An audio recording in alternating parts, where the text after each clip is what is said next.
Após 10 anos de muita polêmica, a sociedade brasileira está perto de chegar a um acordo sobre o sistema de contratação dos trabalhadores terceirizados.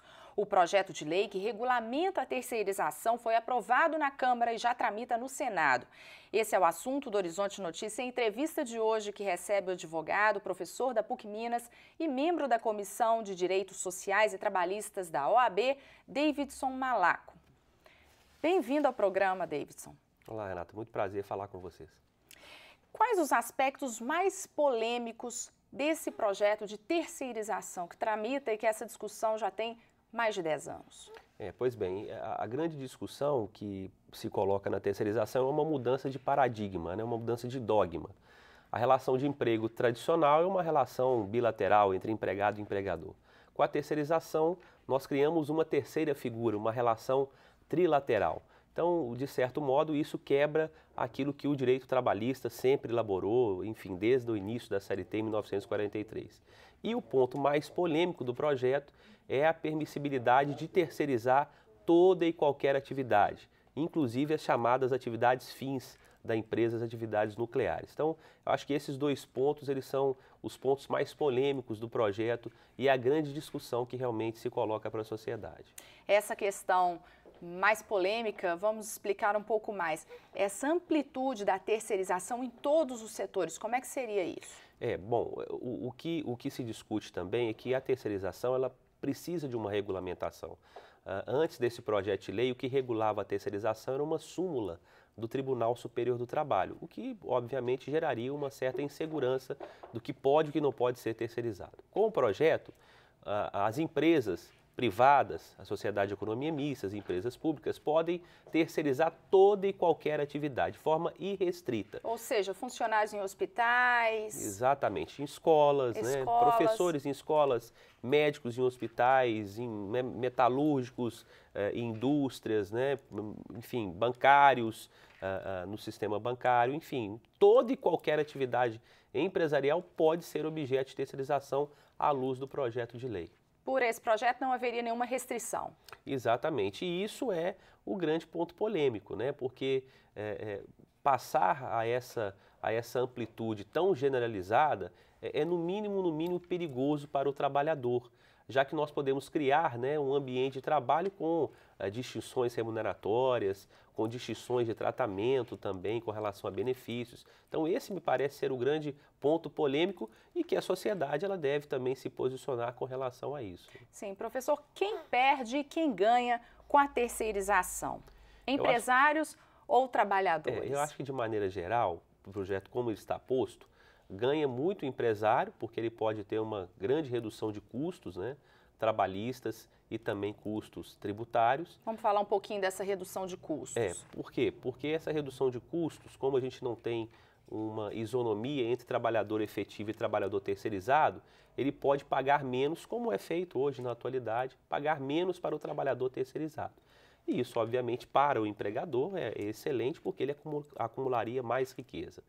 Para o trabalhador, ele sairia, então, de maneira geral também, um pouco mais prejudicado, porque ele não teria esse mesmo pacote de benefícios, as discussões sindicais são diferenciadas entre o trabalhador efetivo e um trabalhador terceirizado. Então, de maneira geral, perde muito mais o trabalhador e ganha muito mais as empresas com essa redução de custos. E ganha o governo também, né, pela absorção dos impostos, que seriam também, que é uma preocupação muito grande do projeto de lei.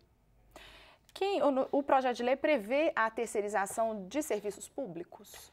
No âmbito público, né, a sociedade de economia mista e as empresas públicas podem terceirizar, mas a administração pública direta, né, por exemplo, o governo, as próprias, o Estado, o município ou o próprio governo federal, as autarquias, as fundações públicas, não podem terceirizar toda e qualquer atividade. E aí continuaria aquela regra antiga, né, terceirizar só as atividades meio. Atividade de conservação e limpeza, uma atividade de vigilância, né? Uma atividade descentralizada, um serviço ascensorista. Então, para a administração pública direta, esta lei ela não sofre o seu efeito de incidência. Porque aí acho que seria criar um monstro, né? Um verdadeiro Frankenstein. Porque você teria na administração pública empregados concursados e vários terceirizados. Aliás, é o que já acontece em hoje alguns também, lugares, né? exatamente. No caso da atividade fim? Da atividade fim, nós teríamos então exemplos, né, até mais fortes para comentar. Uma escola pode terceirizar o seu professor, né? Um hospital pode terceirizar o seu serviço médico, o seu serviço de enfermagem, o serviço de fisioterapia, enfim. O metalúrgico, né, uma grande empresa industrial, pode também terceirizar o seu serviço de metalurgia. Ou seja, você cria realmente no ambiente de trabalho um outro tipo, né, de dogma, um outro tipo de paradigma. Enfim, um outro ambiente de trabalho. E esse ambiente de trabalho pode estar eivado de discriminações, de benefícios, de salários, de tratamento. E eu acho que o projeto tem que avançar muito ainda nesse sentido de destacar a isonomia, destacar o afastamento de qualquer forma discriminatória no tratamento entre trabalhador efetivo e trabalhador terceirizado. Sim, você citou, os metalúrgicos já têm também um trabalho terceirizado. Mas ainda, na regra que nós temos a vigência atual, sempre em atividades meio, né, em atividades complementares, atividades acessórias.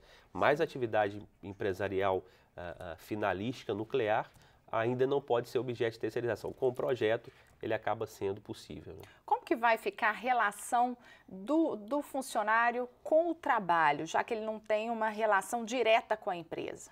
Esse é um dos pontos negativos da terceirização, né? O funcionário não se sentir inserido. E essa inserção, que é uma inserção que, inclusive, que pode ser e tem que ser duradoura, ela é essencial para o equilíbrio entre capital e trabalho, né? Muito se discute no direito brasileiro a questão da estabilidade, coisa que o funcionário público tem e que o funcionário privado não tem. E como é bom, né, você se sentir inserido no ambiente de trabalho, se sentir valorizado, com benefícios. Então, é importante essa discussão também em torno dessas questões, desses benefícios para os trabalhadores terceirizados. E provavelmente os terceirizados são por um tempo, um prazo, um contrato, não é isso? Exatamente. Também não tem uma estabilidade. Exatamente, porque o contrato entre tomador de serviços e a empresa de trabalho terceirizado tem um lapso temporal, né? 2, 4 anos? Pode ser que em 2 anos essa empresa não mais preste o serviço porque outra pode ser contratada em seu lugar. E ele comece, aquela rotatividade de mão de obra que já é comum no direito brasileiro, ela pode aumentar ainda mais. Professor, como que fica a relação com os sindicatos? Esse é um outro grande problema, já que nós não temos um sindicato de trabalhadores terceirizados e esse ambiente de trabalho também pode permitir que no mesmo ambiente nós tenhamos trabalhadores de um determinado sindicato e no mesmo ambiente trabalhadores de outro sindicato completamente distinto. O projeto, ele determina que ao realizar a especialização da mão de obra, aquela mão de obra especializada terceirizada se vincule ao mesmo sindicato do trabalhador efetivo. Então esse é um ponto até positivo do projeto, né? Você cria uma suposta identidade sindical entre os trabalhadores terceirizados e os trabalhadores efetivos. Fica até complicado também para a composição de uma equipe, funcionários com sindicatos diferentes, com cargas horárias distintas, com benefícios distintos. Exatamente, esse é um grande ponto de você criar um terceiro, né, de inserir um terceiro no mesmo ambiente de trabalho. A inserção desse terceiro pode, obviamente, né, sufragar até mesmo discriminações de tratamento entre esses funcionários. E é isso que a gente tem que discutir, e é isso que certamente no Senado Federal as instituições vão fazer e depois, né, as demandas judiciais que vão assoberbar, sem dúvida nenhuma, os tribunais trabalhistas em torno dessa busca de um equilíbrio e de uma isonomia entre esses trabalhadores. Na prática, como que o senhor vê a aplicação dessa terceirização em todos os setores, da forma como prevê o projeto? Bom, eu tenho muito medo, tenho muito receio que nós criemos um ambiente de trabalho precarizante, né? Um ambiente de trabalho que possa, como ela veio a ser proposta, né? Repito, a questão da regulamentação da terceirização é muito importante, mas a dosagem que foi dada ao inserir essa amplitude restrita, inclusive para as atividades fins, eu acho que a dosagem que o legislador utilizou não foi a dosagem adequada para os rumos do direito do trabalho brasileiro. Se a gente está falando em efetividade, né, da relação já bilateral, imagine essa efetividade nessa relação triangular. Então, acho que na prática nós vamos ter um outro ambiente de trabalho e esse ambiente de trabalho modificado, né, nós dizemos que a terceirização girou 180 graus, né? Quer dizer, ela muda o panorama total do mundo do trabalho, ela pode ser altamente perversa para a qualidade da prestação de serviço, para a própria inserção do trabalhador no ambiente de trabalho, para as discriminações salariais. Enfim, eu tenho muito receio, muito medo que na prática isso se transforme numa forma ainda mais maléfica de precarizar o trabalho na sociedade brasileira. Como que essa terceirização poderia existir de uma forma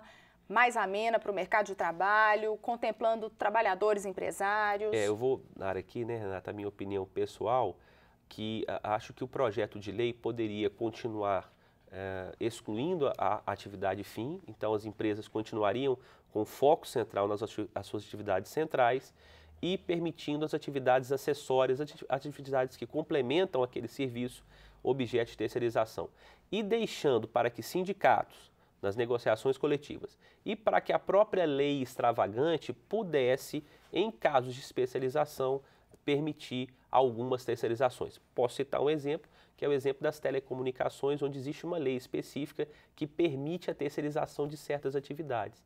Então, nós poderíamos propor à legislação que pudesse continuar com esse mesmo foco das atividades centrais afastadas, as complementares, e permitindo que a legislação ou a negociação coletiva terceirizasse, né, ou desse autorização para a terceirização de certas atividades. Professor, muito obrigada pela presença aqui no Horizonte Notícia Entrevista. Muito obrigado. O Horizonte Notícia Entrevista termina por aqui. Até o próximo programa.